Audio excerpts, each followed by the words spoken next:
শোনো শোনো শোনো, যে আল্লাহর মোবাইল নাম্বার বলতে পারবে তাকে 5,000 টাকা দেওয়া হবে। কি মোবাইল নাম্বার? কি আল্লাহর মোবাইল নাম্বার হয় নাকি আবার? আই চল তো গিয়া জিগাই। চল।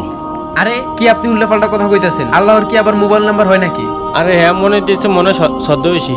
এই ছদ্মবেশী লোক, আপনি কোথায় থেকে আসছেন? না, আমি কোনো সদ্য বেশি না। এ আল্লাহর মোবাইল নাম্বারটা বলতে পারবে তাকে 5,000 টাকা দেব। আমি আল্লাহর ফোন নাম্বারটা বলতে পারবো, কিন্তু একটা শর্ত আছে। কি শর্ত তোমার? আমি ফোন নাম্বার দিব, কিন্তু আল্লাহর সাথে সবাই কথা বলতে হবে। ঠিক আছে বলো। 4, 12, 8,